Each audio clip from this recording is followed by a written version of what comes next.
and no one knew who the money went to. Dude, it's wild how life beats you down sometimes. You work hard, follow the rules, and still end up being broke. That's usually when people stop playing fair and start finding their own shortcuts to luck. If you're old enough, you might remember that McDonald's used to run a lottery thing called the Monopoly prize game. Basically, McDonald's partnered with Hasbro to give away houses, cars, luxury cruises, or the grand prize of $1 million to one out of every 150 million people who ate at McDonald's. The game Monopoly has come to life at McDonald's. Win a McDLT, Coca-Cola, or $1 million. McDonald's didn't just sell food, they sold a fantasy. Everyone thought they were one bite away from fortune, like $1 million dream stuffed in a paper bag.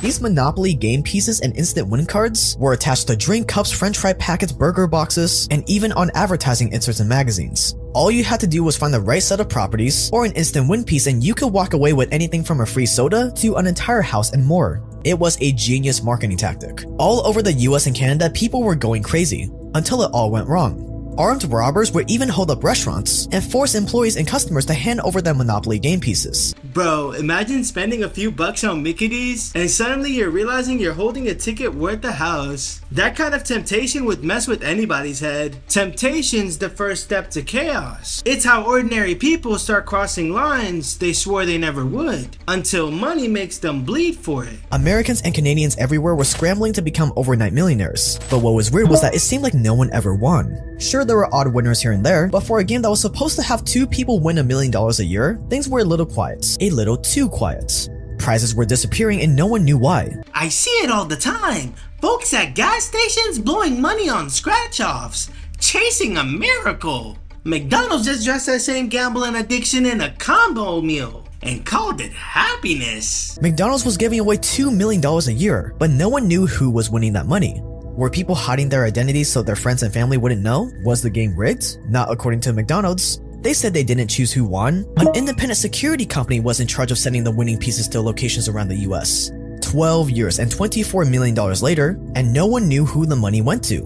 And it all centered around a guy named Jerome Paul Jacobson. See, Jerome Paul Jacobson found a way to scam McDonald's out of $24 million over 12 years. Crazy thing is, people never notice when the house changes the rules. They just keep playing thinking it's luck. That's the real game, selling the illusion that you ever had a chance. And the cruel part, the illusion works best when you're desperate. The hungrier the player, the easier it is to convince them the system's fair. In 1981, Jerome's wife got him a job as a security auditor where she was working too. At that job, Jerome got the reputation of being dedicated, having irreproachable work ethic, and coming down hard on anyone who broke the rules.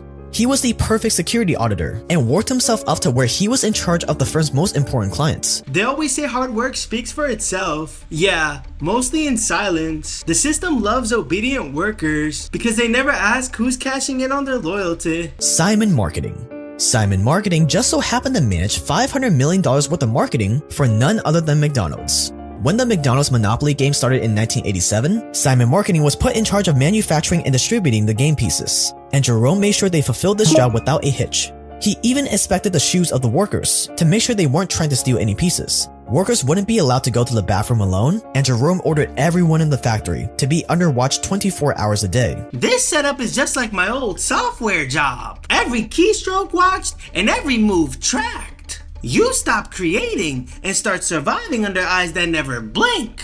That's the kind of system Jerome built. So airtight, nobody could breathe without clearance. You lock things down that hard, eventually you stop trusting everyone, even yourself. A year later, Simon Marketing got Jerome to quit his current job to work for them. He was just that good.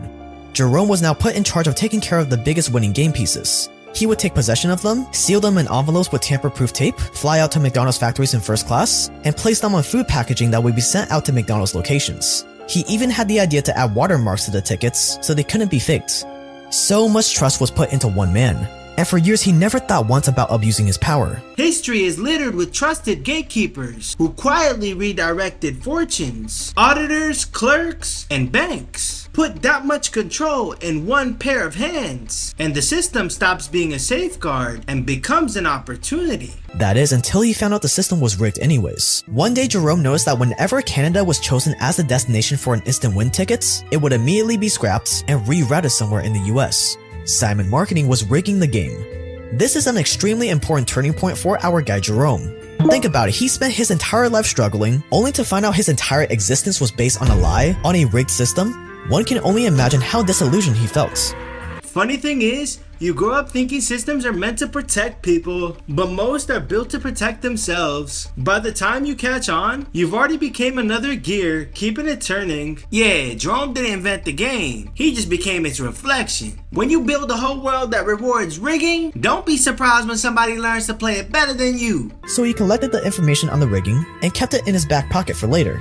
Not long after, a set of anti-tamper stickers were accidentally mailed to his house. These were seals for the game piece envelopes, and it was the only thing he needed to rig the game in his favor, and he got right to work. It's strange how corruption doesn't start with greed, it starts with access. Give one man the keys long enough, and even integrity starts to look negotiable. Whenever he was on a flight to drop off the game pieces, an independent auditor, usually a woman, would tag along and watch him. The only place she couldn't follow him was the toilets, so that's where he made the swap. He would open the envelope, remove the instant win card, replace it with a less valuable piece, and then replace the tamper-proof tape, and no one was the wiser. Mr. Wilson, how much money you think he was holding on to? Enough to change lives. Each envelope carried a couple million prizes. Odds of receiving one, practically zero. Now there was just one last problem to solve in Jerome's rackets. He couldn't cash in the game pieces himself. McDonald's would want pictures and interview, and then they would realize that he was the main guy in charge of the game and he would be exposed. So he turned to his friends and family. Jerome gave his brother a winning piece worth $25,000, then he gave his local butcher one that was worth $10,000 in exchange for $2,000 of the earnings. Jerome recruited his clients at random in his states. A guy he met on the plane, someone from his barbershop. It was always random, which made it difficult for cops to connect the dots. It's wild how money could turn crime into commerce when you dress it up right, give it structure, paperwork, and middlemen, and suddenly theft looks like strategy. He would sell game pieces to people up front or take a percentage of their winnings after they claimed the prize. Then he would arrange for his clients to travel out of state, rent an apartment, a car, pay bills, all to make it look like they really lived in the state they claimed the prize from. Jerome was making big money, but then he met a member of the Colombo Mafia family, a wise guy by the name of Jerry Colombo. Then, the operation just got bigger. Once you bring the mafia into your business, it stops being about money. It becomes about leverage. You don't just owe them favors, you owe them control. Greed spreads like rumor, quiet at first, then impossible to stop once it hits the right ears. Instead of selling only the $1 million prize pieces, Jerome started stealing other prizes too. He sold Colombo the winning ticket for a Dodge Viper. And with his new crime family connections, he wasn't just selling to his neighbors or family anymore.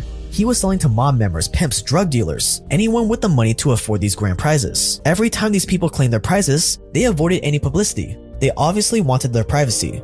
But after 12 years of every winner refusing to show their face, people started to get suspicious. When you bring dirty hands into your business, don't expect clean results. Once they're in, the mess spreads faster than money.